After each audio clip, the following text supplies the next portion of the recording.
Thing that matters when you're hiring a head coach. The Herd starts right now. It's a Thursday. Here we go. This is The Herd. Wherever you may be and however you may be listening, we are live in Los Angeles. iHeartRadio, Fox Sports Radio, and FS1 1 hour from now to get you ready. If you play fantasy football, if you bet the games, or you just want to see who's going to win this weekend, 1 hour from now, Greg Cosell stops by. Joy Taylor's joining me on a Thursday. Joy, how are you? I'm great. Good morning. Good morning, good morning, good morning, good morning. I'm so happy today. What a week for us. What a week. This is the best time of the year. There's a lot happening. Oh, God, I got just incredible games this weekend. I'm going to have a blazing 5 tomorrow, by the way, I am. I'm going to have a blazing 4 tomorrow, actually. Maybe I'll pick a volleyball game or something as the 5th. Let me start with this. So Green Bay went out and hired Matt LaFleur. I don't know if he's going to be a great coach. I don't. But I know this. If he gets the Aaron Rodgers thing right, then it'll work. And yesterday, the Jets hired Adam Gase. Why? Because Adam Gase and Sam Darnold had a better connection during the discussion than Sam Darnold and Mike McCarthy. Who did Baker Mayfield want as coach? Freddie Kitchens. He got it. And why did Arizona hire Cliff Kingsbury? Because they thought he and Josh Rosen would get along. 4 for 4 so far. The offensive coaches hired were the choice of the quarterback. Because due to rule changes, the quarterback now is more important than the coach. So you got to get it right. It did not used to be this way.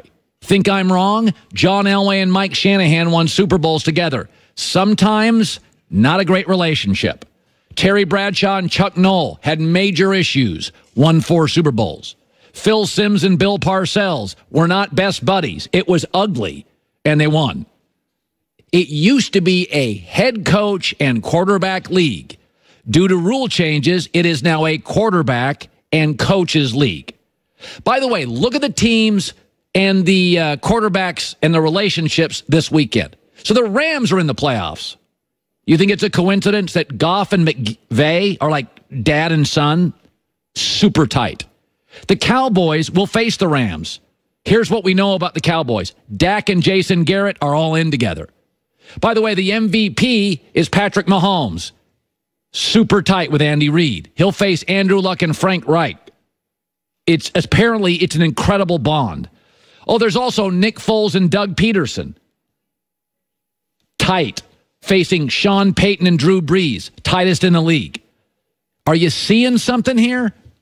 If you do not have a relationship where quarterback and coach are symbiotic, it doesn't work.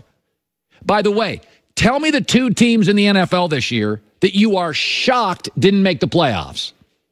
Pittsburgh, Big Ben and Tomlin, not a great relationship.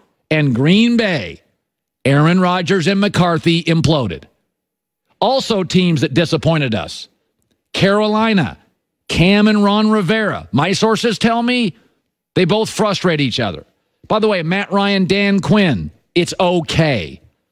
Kirk Cousins, Mike Zimmer, do not see eye to eye. Zimmer drives, Cousins drives Zimmer crazy sometimes. Okay, didn't used to be this way. You could have the demanding, yelling coach. Mike Ditka didn't have to like Jim McMahon. It didn't matter. Buddy Ryan didn't have to love his quarterbacks. You could win Super Bowls. You could win your division for years. It doesn't work that way anymore. The rule changes. If the relationship is even a little off between coach and quarterback, it doesn't work. Pittsburgh and Green Bay. By the way, do you want to know why Mike McCarthy and Aaron Rodgers did not get along this year? Okay, I got this one sourced. They got along fine for years because there was a middleman. There was always a middleman. But Alex Van Pelt got run off. The middleman.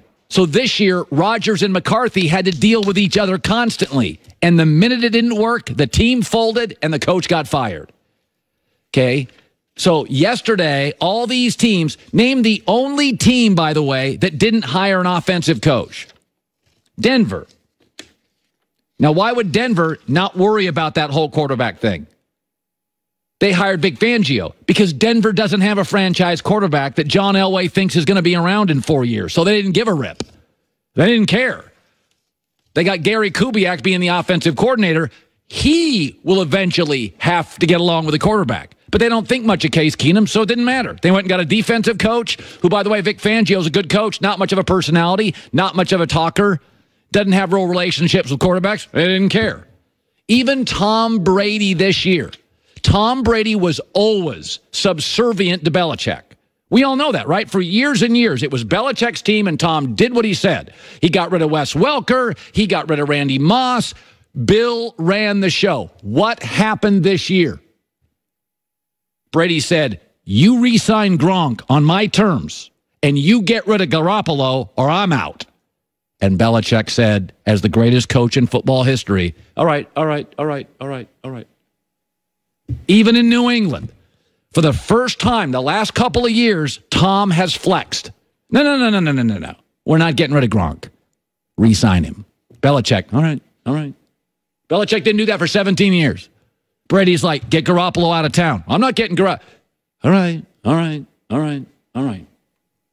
It is no longer a coach-quarterback league. It is a quarterback-coach league. 4 for 4 yesterday. Aaron signed off on LaFleur. Darnold preferred Gase. Baker wanted Freddie. And Cliff and Rosen connect. All right, let's shift to this. So, a dynasty could end this weekend. And I just want to say this. Joy and I have said this multiple times. She's been in this business a long time. I've been in it longer just because I'm older. We both root for stories. We've said that.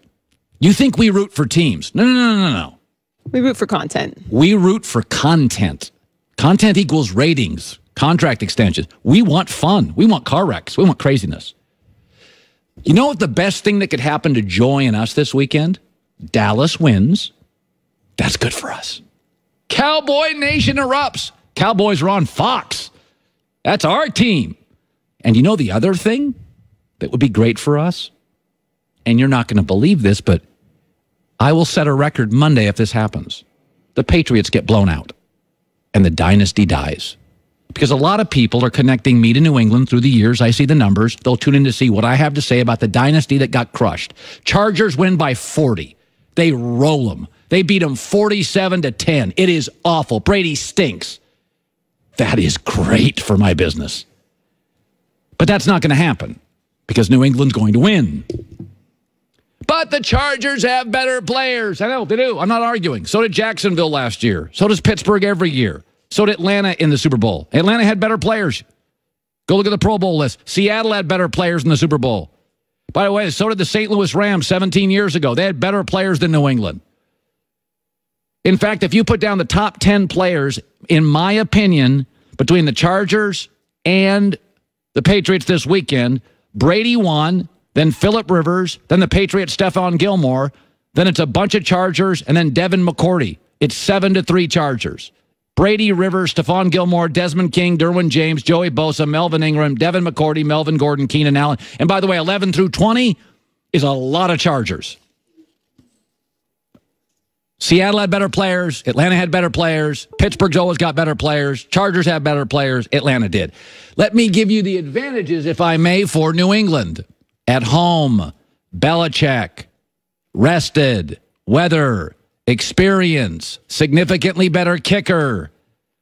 The Chargers are playing on back-to-back East Coast games. There is not geographically, unless the NFL creates a very quick franchise in Nova Scotia, there is not a further trip the Chargers could make for the second straight weekend.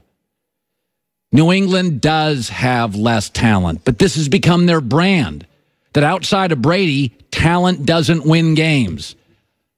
Being at home, cold weather, December and January, 1 or 2 trick plays, very good bend, don't break defense. I will tell you without question, and Joy Taylor knows this, and everybody in my business knows this, we do not root for teams. We root for stories. I rooted for LeBron to become a Laker and LeBron to become a Miami Heat. And when those stories get old, like LeBron in Miami, LeBron in Cleveland, I'm rooting for another story. That's what we root for. Dallas winning and New England getting absolutely lit up this weekend is fantastic. But I even think I know how this game's going to go. A rested team on 2 weeks is going to start quickly New England. New England is 97-8 at home when they score first. And in 15 playoff games in Foxborough, they are 13-2 when they score first. So they are 97-8 overall, winning 92% of their games when they score first. And the West Coast team traveling out east again will be a little unsettled initially. New England gets on them, jumps on them early, then holds them off. It's not actually what I want. What I want is content. And the Chargers blowing them out and the Cowboys hammering the Rams. Give me 4 days of stories. But I think New England is the bet this weekend. All right, coming up next. You know how most things, I like theories and stuff. I have my own theories on sports. Not all of them are right, but I have a bunch of them. Some are tedious, right? Some are wrong. But some things are also unexplainable in sports. And I just saw something this morning, and I don't have an answer. I do not have an answer. And it is remarkable.